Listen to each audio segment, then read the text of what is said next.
mobile digital computer. They called it Moby Dick. Okay? Owned by the U.S. Army Signal Corps. That's what I was in. I was in the Signal Corps when I was in the Army. Developed by Sylvania. Deployed in the United States and Germany for tactical operations. How big was this mobile computer? 2 semi-trailers. It had wheels on, it was mobile. Okay? 2 trailers. One was a computer, one was a 30 kilowatt power supply to run the computer. 36-bit processor, 52 instructions. Core memory. So it had 4,096 16-bit words, and it could have up to 7 bytes. It used, what's this? Did we talk about that last week? Yeah, that's what ASCII came from. Right? ASCII came from field data. Field data was really probably the first information interchange that was very successful. Field data was very successful. The Signal Corps, Army Signal Corps developed field data.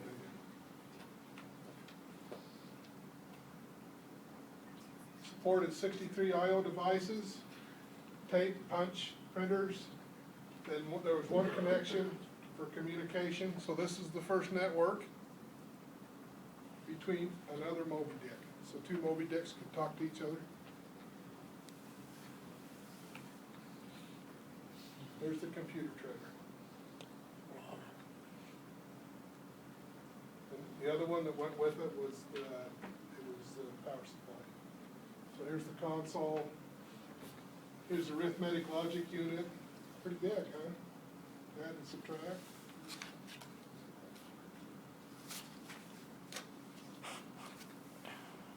So now you know the first mobile computer. Took 2 semi-tractors to pull it. We built quite a few of them. This is the first computer deployed foreignly. One was deployed in Germany. What was the year again? They were deployed in '59.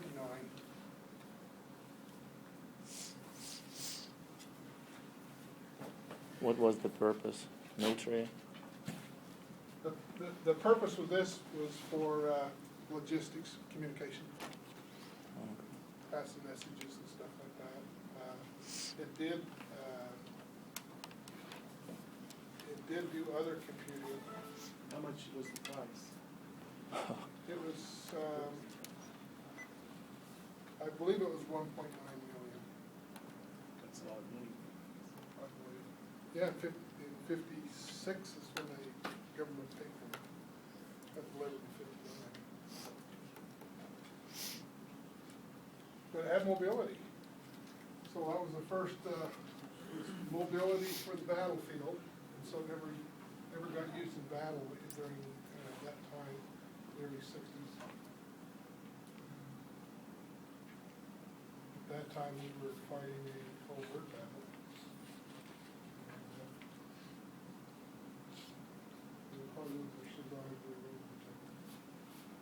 Okay, Moby Dick. A little obscure.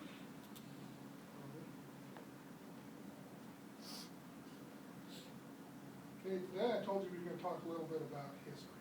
Let's talk about history, computer history. And this computer history is through my eyes. Okay? I want to talk about what I think is the people that affected the computer, the way the computer is today more than anybody else in the world. First guy, who do you think the first guy is? Tesla. Yeah, sure. Tesla. Okay? Nikola Tesla, this guy was brilliant. Born in Croatia. He immigrated to the United States. Who did he work for? Anderson? He worked for Thomas Alva Edison. Edison. Yeah. And Edison, he got a letter of introduction. And so Edison hired him, and Edison told him, if you will do this for me, I will pay you $50,000. And Nikola Tesla did it. And Edison said what? It was a joke. Yeah, it's a joke. I'll give you a $15 a month raise. And so he told Edison, quit. In fact, Edison had what I think is really funny is Edison said, invention is 98% perspiration, 2% inspiration, right? Remember that quote? You know what Nikola Tesla said? The opposite. He didn't say the opposite, but he said the reason it takes 98% perspiration is because Thomas Alva Edison is so damn dumb. Okay? Brilliant. So he went to work for a guy named, he made brakes for trains. Anybody have any idea? A guy named Westinghouse. Ever heard of that? Yeah. They make all the generators in the world, right? They make light bulbs too. But he came up with alternating current where, what was Edison's? Direct current. He came up with the AC induction motor. Okay? He made Westinghouse rich. In fact, Westinghouse owed him $50 million, and he couldn't pay. I don't think Westinghouse company was worth what they owed him. And so what did Tesla do? Nope, he ripped up the contract. Because they had the contract to electrify the World's Fair with 50,000 lights. And Westinghouse couldn't do it because of, he couldn't borrow the money because of what he owed him, so he tore up the contract. And he came up with the light bulbs that did not conflict with Edison's patents, right? You couldn't come up with a light bulb like Edison. Oh, the other light he invented. Anybody have any idea? Was it the fluorescence? Yeah, he came up with fluorescent lights, which were 40% the power of incandescence. So he also invented fluorescent lights. Okay? Wireless communication, radio. And I put down the real deal. Who gets credit for building the radio, first radio? Edison. Marconi. Oh, Marconi. You know how Marconi did it? He used 17 patents of Nikola Tesla. And the patent office overturned it in the early 40s and gave him credit for inventing the radio. Marconi only could have done it by using 17 of his patents. The other thing, robotics. He made the first robot that was remote controlled. Does anybody know what it was? Ship. Yeah, it was a little boat. Little boat, remote control, he'd run it in the water. So he did robotics. He also did what? He described a, particle beam. Does United States have that today? They do. He said we could shoot down airplanes and missiles 250 miles away. And the United States has that technology now. He had 700 plus patents, very smart guy. He died in New York in poverty in 1943. What happened on, besides him dying January 7th, 1943? Well, that was during the war. What happened? The United States Army came in and took everything he had. The United States was afraid of him. They took everything. All his notes, papers, and stuff like that. As of today, they've only declassified 30%. 70% of what they took after his death is still classified. Have you seen that movie, The Prestige? It has, Tesla, and that's why. yeah, Tesla and Edison. It's Oh. about two magicians. Yeah, I and have. yeah. Yeah, It's let me kinda tell you something, interesting. that, you know that lighting up in the ground and stuff like that? Yeah. That really occurred. Yeah. He also invented something else, is he calculated the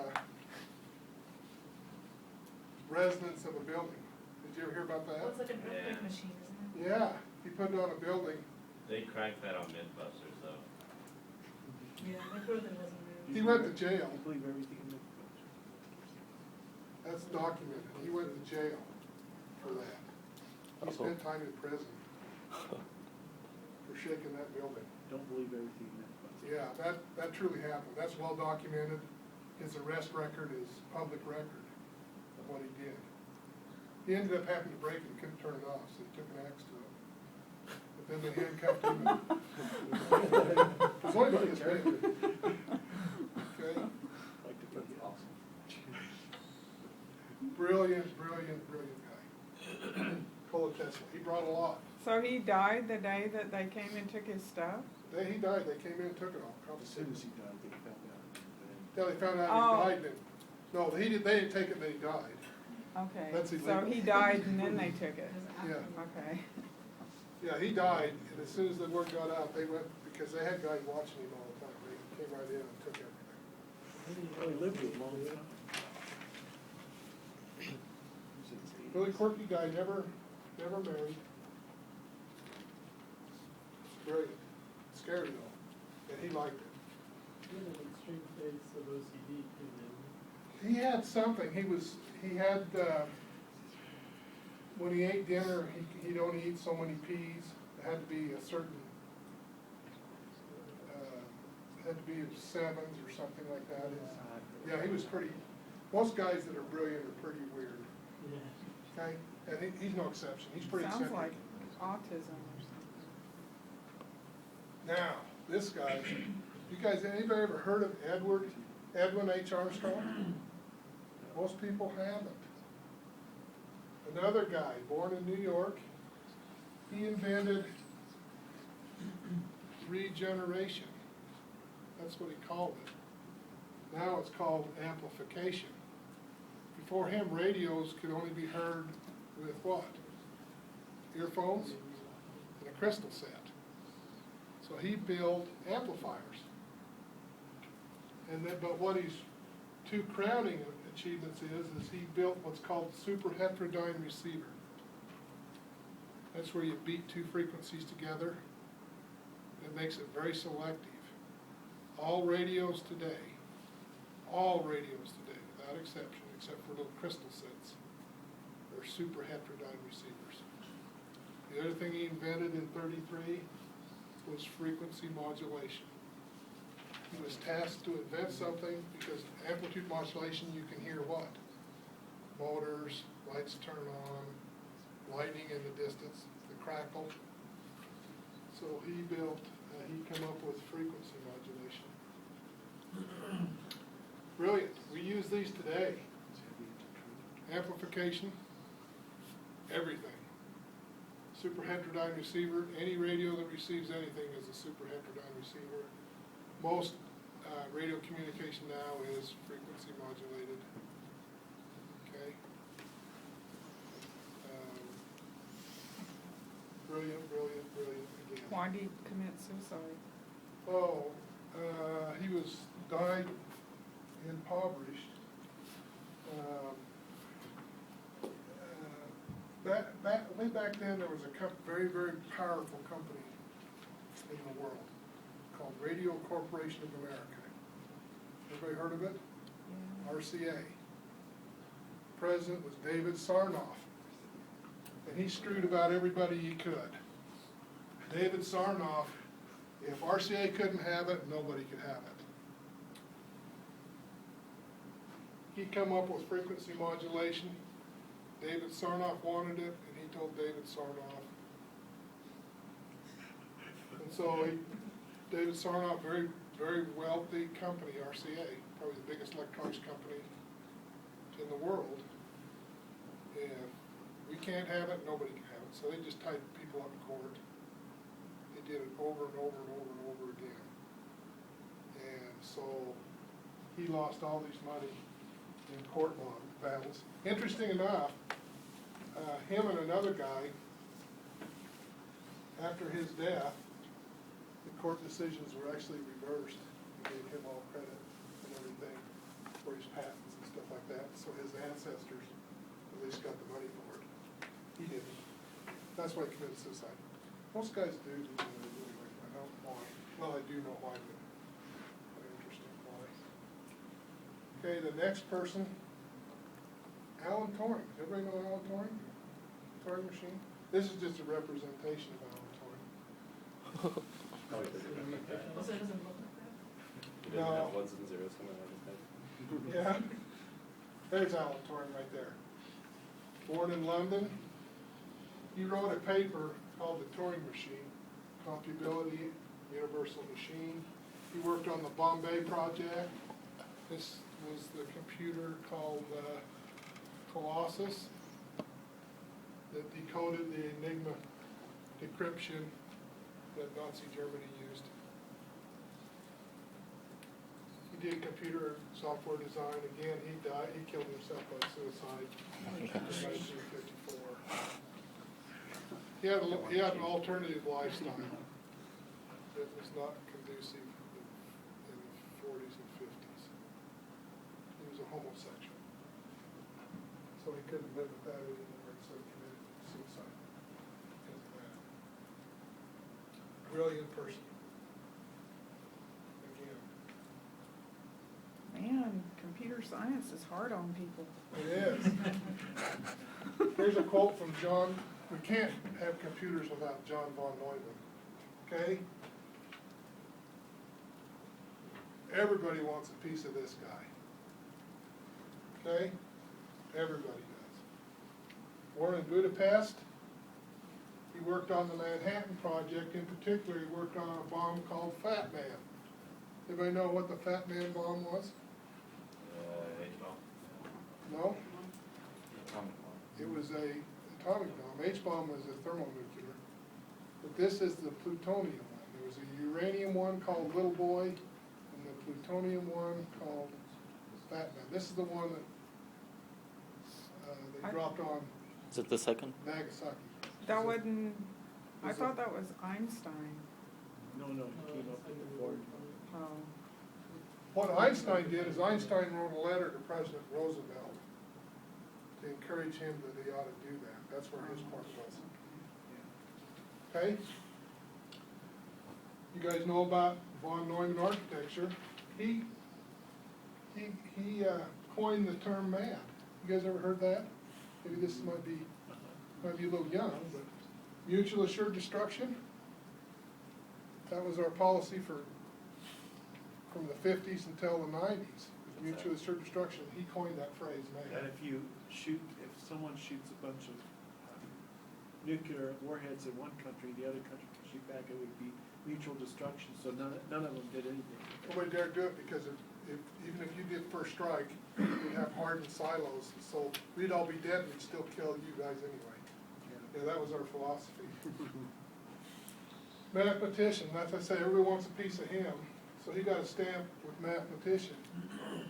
He's also statistical analysis guys and also computer science guys. Again, brilliant. What was that? Did he commit suicide? No, he died. No. Be a mathematician. He died in poverty. Was he poor when he died? Or did he have money?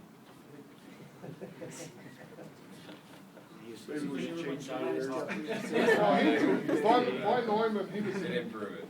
He was, he didn't die weird or anything like that. Brilliant guy. Like I said, he did so much for math. His statistical analysis is what was used on the Manhattan Project. And then computer science.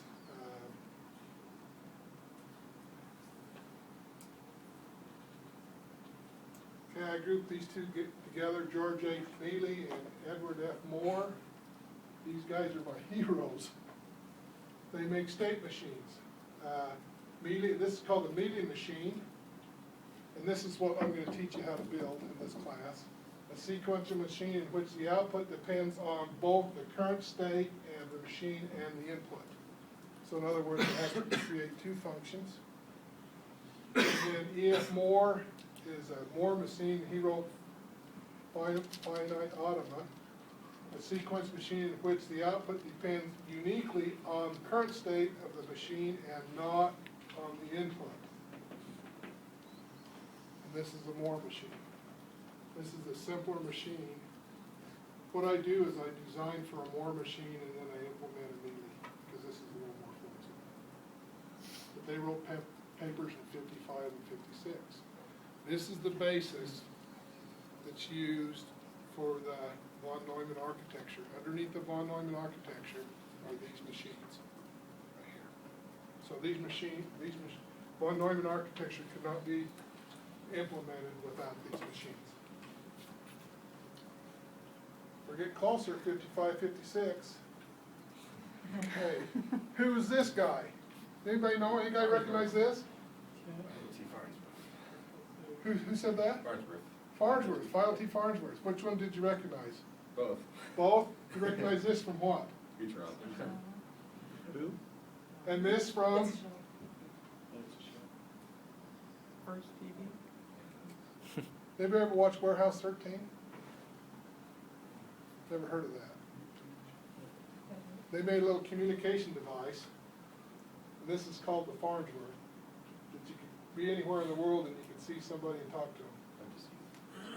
Yep, they made fun of this guy, Philo T. Farnsworth, at least on a couple shows. In fact, they make fun of him on a lot of shows.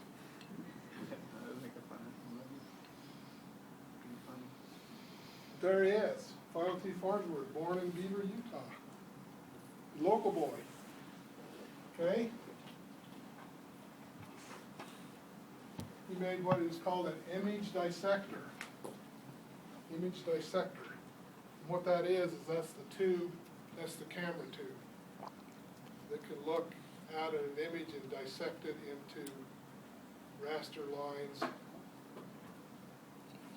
He was the first guy to come up with the all-electronic television. There were televisions out at that time, but they were electromechanical. So he was the first all-electronic. Guess who screwed him over? RCA, David Sarnoff, took him to court. It was settled in the Supreme Court. It was in court for 10 years. Sarnoff's premise was he was born in Utah, raised in Idaho, could not be smart enough to invent TV. It went all the way to Supreme Court, took 10 years to fight it, and Farnsworth won. Did he die broke and? He did. He did. He died in Salt Lake. In fact, he's buried where? Anybody know? Buried in Provo. Oh, really? He's buried in the cemetery there in Provo, just here in Provo. Okay? In the Provo Cemetery? Yeah. Yeah. Died in Salt Lake. He also come up with other things. Infrared telescope. What does that mean? See in the dark. Yeah, you can see the dark. See in the dark. Farnsworth came up with that. The other thing he came up with was Oh, the circular. circular sweep radar. Radar was always fixed. He came up with a circular sweep one. In other words, the antenna moved around. That's used on all ships. Radar's all mobile now. It's all circular sweep or semicircular sweep. He had 300 plus patents in the U.S. and foreign patents.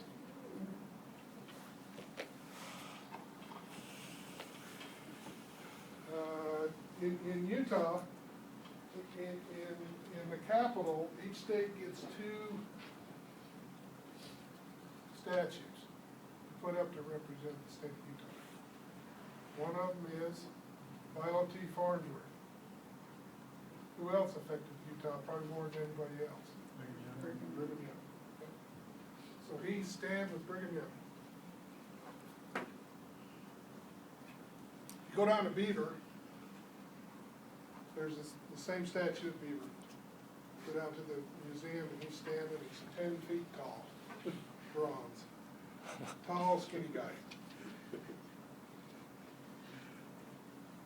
Okay, any questions on that's history through my eyes. Okay? These are the guys that made computers possible. So when he did the circular sweep radar, he used computers to do that? Is that how it ties in, or? No. Okay. No, how he ties in is computers have video screens, Oh, right? so the all electronic. I only put down just a few things. Geez, he had 300 patents. He did a lot of stuff. I only mentioned the tip of what he's done. So he helped create the output device. Yeah. The screens we use today are the invention of Kyle T. Farnsworth. The same architecture today is what they use, what he came up with way back in the 20s. He was, let's see, where'd he go to school? You guys know? UVU? Yeah? And Yeah, what? Brigham Young University. Oh, was it? He went to Brigham Young University first, and he went to University of Utah. He never graduated, right? Oh. I think he's got quite a few honorable doctorate degrees though. Anybody that'll claim him. So he's got a lot of honorable doctorate degrees. He said something in a quote in 1969, interesting. He didn't think much of television. His vision of when he invented it, how it would be used and how it ended up, he thought it was a waste of time. Commercialization of it. What But did but what did he see it being used as? Just to see. Oh, more for educational and not the debasement as it's used now. For He did say it was all worth it though. In 1969, before he died, he watched, what? Landing on the moon. Landing on the moon. He said it was worth it because television was on the moon. He says, what I did was worth it. And he watched Neil Armstrong. I think that was probably his last official quote, was it was worth it. Okay, any questions on Philo T. Farnsworth?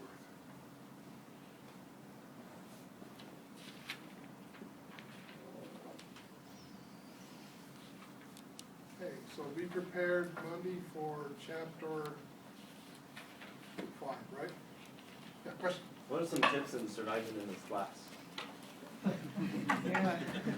Everyone's thinking. With a grade that doesn't take away our scholarship.